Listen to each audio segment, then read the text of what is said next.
আমি তো জন্মাতে চাইনি, জানি না কেন আমার পরীক্ষা নেওয়া হচ্ছে। আল্লাহ এই পৃথিবী বানিয়ে এতে কি রাখতে চেয়েছেন? একজন খলিফা। খলিফা কি করে? নিজের সিদ্ধান্ত নিজে নেয়। তারপর তিনি একটি পরীক্ষার কথা জানিয়েছিলেন, কিন্তু তোমাকে সঠিক সিদ্ধান্ত নেবার ইচ্ছা করতে হবে। যদিও তোমার ক্ষমতা ও সামর্থ্য আছে ভুল সিদ্ধান্ত নেবার, যদিও ভুল সিদ্ধান্তটি লোভনীয়, বারবার তোমাকে ডাকছে, তবুও তোমাকে সঠিক কাজ করতে হবে। আর সেই সামর্থ্য তোমার আছে। যদি তুমি সঠিক সিদ্ধান্তটি বারবার নাও, যদি কখনো ভুল করে ফেলো, তবে উঠে দাঁড়িয়ে ক্ষমা প্রার্থনা করো, এরপর আবার সঠিক সিদ্ধান্ত নিতে থাকো। যদি এই পরীক্ষায় পাশ করতে পারো, তবে আমি তোমাকে পদমর্যাদা দেব এমন দিনে, যাকে বলে বিচার দিবস।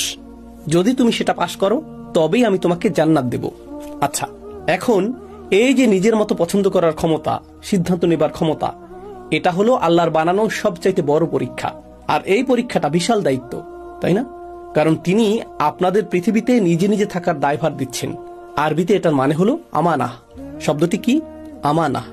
সূরা আহজাবের 72 নম্বর আয়াতে আল্লাহ বলছেন, ইন্না আরাদনাল আমানাতা আলাস সামাওয়াতি ওয়াল আরদি ওয়াল জিবাল ফাআবাইনা ইয়াহমিলনাহা ওয়া আশফাকনা মিনহা ওয়া হামালাহাল ইনসান ইন্নাহু কানা যালুমান জাহুলা।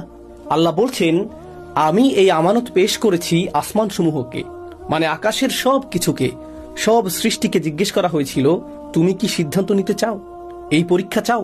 কারণ এই পরীক্ষায় পাশ করলে জান্নাতে যাবে, আর পরীক্ষাটিতে ব্যর্থ হলে কোথায়?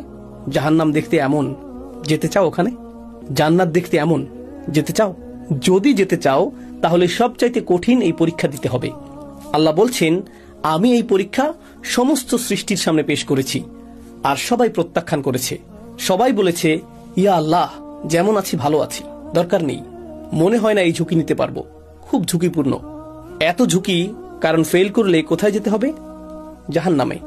এরপর আল্লাহ সৃষ্টি করলেন আমাদের মানব জাতি সমৃদ্ধ এক পরাশক্তি দ্বারা। সেটা কি? রূহ।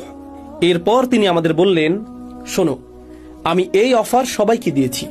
তাদের অফার দিয়েছি যে পৃথিবীতে খলিফা হিসেবে পাঠাবো, আর নিজেদের মতো সিদ্ধান্ত নেয়ার আমানত দেব। কিন্তু অস্তিত্বশীল কোন সৃষ্টি আমার এই অফার গ্রহণ করেনি। কিন্তু আমি তোমাদের এক বিশেষ শক্তি দিয়েছি, সেটা হলো তোমাদের শুধু ভারসাম্যই নেই, ভারসাম্য মনে আছে, মানে তোমাদের ভালো মন্দের বোধ আছে। এই ভারসাম্যের কারণে একই সাথে আমি তোমাদের এমন কিছু দিয়েছি যা আমার সাথে তোমাদের সর্বক্ষণ সংযুক্ত রাখবে। তোমাদের ভেতরে এমন নূর যা আমার সাথে সংযুক্ত থাকবে। সেটা কি? রূহ। আর এ কারণেই তোমরা এই পরীক্ষায় পাশ করতে আমার অন্য যে কোনো সৃষ্টির তুলনায় বেশি সক্ষম। তোমরা কি তবে পরীক্ষাটি নেবে? আমি জোরাজোরি করছি না, তোমাদের ইচ্ছা। তোমরা কি পৃথিবীতে এসে এই পরীক্ষা নিতে চাও? আচ্ছা, পরীক্ষাটি নিয়ে আরো কিছু জানাই তোমাদের আমি। যখন এই পৃথিবীতে আসবে, এই যে কথোপকথন হচ্ছে এখানে, যে পরীক্ষাটিতে পাশ করলে একটি বিচার দিবস আসবে আর তোমরা ওই জান্নাতটি পাবে, ওই যে, কিন্তু এই পরীক্ষায় ফেল করলে বিচার দিবসে তোমরা পাবে ওই জাহান্নাম। দেখতে পাচ্ছ? হ্যাঁ, দেখতে পাচ্ছি। আর তোমাদের শত্রু থাকবে এই পৃথিবীতে, যারা চাইবে তোমরা জাহান্নামে যাও। অনেক শক্তিশালী শত্রু থাকবে তোমাদের। কিন্তু আমি যা তোমাদের দিয়েছি, তোমাদের ভেতরের যেই ভালোত্ব আর যেই অভি দেব তোমাদেরকে, সেগুলোই যথেষ্ট হবে পরীক্ষায় পাশ করার জন্য। তোমাদের মধ্যে সমস্ত গুণ, সমস্ত সক্ষমতা ও সামর্থ্য দেয়া আছে, যেগুলো পরীক্ষাটি পাশ করার জন্য প্রয়োজন। আমি গ্যারান্টি দিচ্ছি, তোমাদের সেই সামর্থ্য অবশ্যই আছে, কিন্তু সিদ্ধান্ত তোমাদের। প্রসঙ্গত আরেকটি কথা বলছি, কোনো কাজের সামর্থ্য থাকা মানেই কিন্তু কাজটি করে ফেলা নয়, তাই না? মেধাবী ছাত্র মানেই কি সে অনেক পড়াশোনা করে?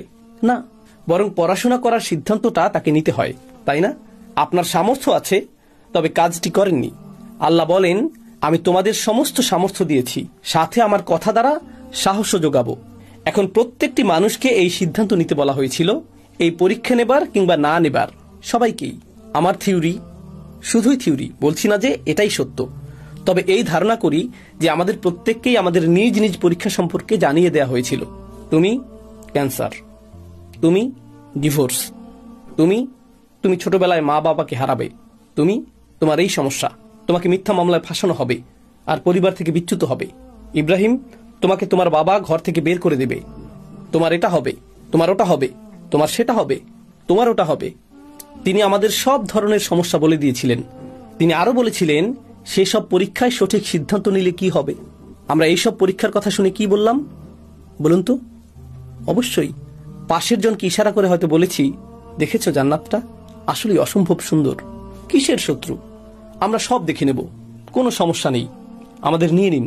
কোরআনে এসেছে ওয়াহামালাহাল ইনসান, মানুষ এই ভার বহন করতে তাড়াহুড়া করছিল, তিনি আমানত পেশ করলেন, আমরা নিয়ে নিলাম, আমরা সবাই গ্রহণ করলাম, সবাই নিজ ইচ্ছায়।